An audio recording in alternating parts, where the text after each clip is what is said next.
It's not goodbye, but it might be.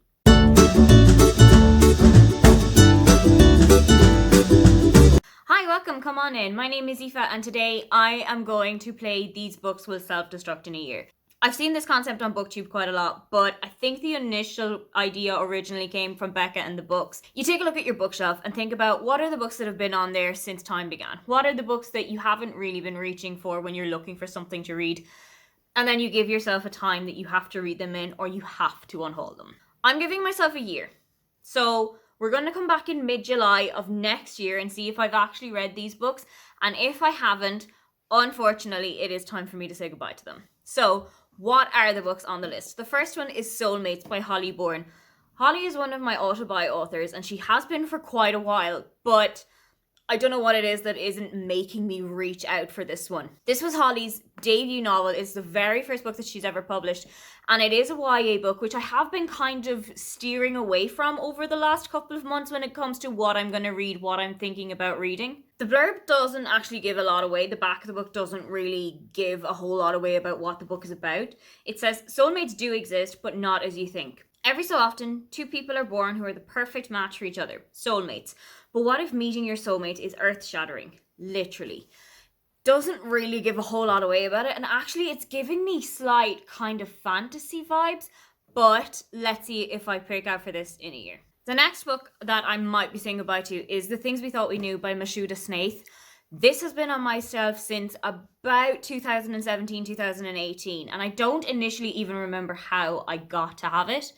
So this book is about Ravine, who is kind of like a little hermit person. She doesn't really go outside. She very rarely leaves her bedroom. She just sits inside and does crosswords and plays Sudoku all day, and she's pretty happy with how her life is going in that situation. But suddenly she's got new neighbours that are moving in next door, and her mother is kind of trying to coax her into seeing what life is outside of her bedroom. That's kind of giving me a little bit of Everything by Nicola Yoon vibes. I haven't read that book, but I have heard that that can be kind of hit and miss with people. So I am pretty interested to see how it's done here. But let's see if I'm interested enough to go for it in the next year. Next up is The Storyteller by Jodi Picoult. I have a bit of a mixed relationship with Jodi Picoult. There are some of her books that I have absolutely adored, and then there are some that haven't really sat with me as well.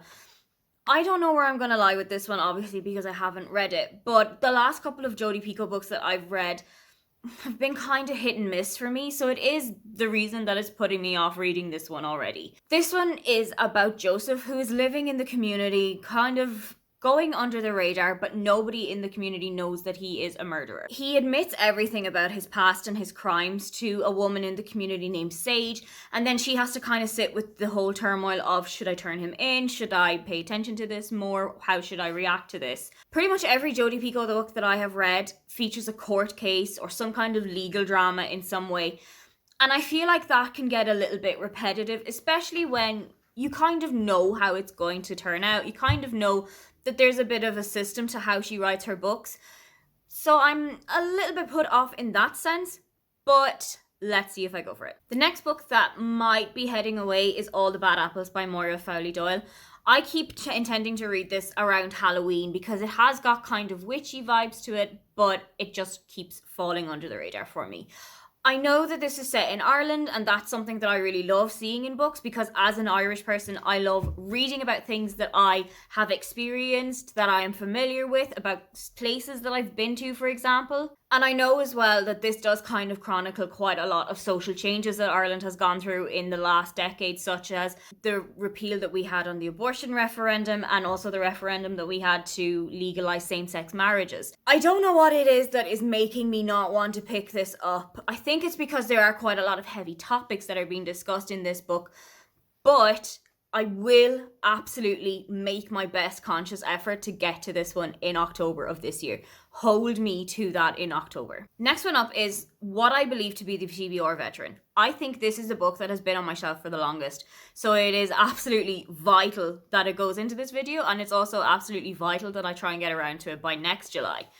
That's Girlhood by Kat Clark, and I'm going to admit I have absolutely zero idea what this one is about.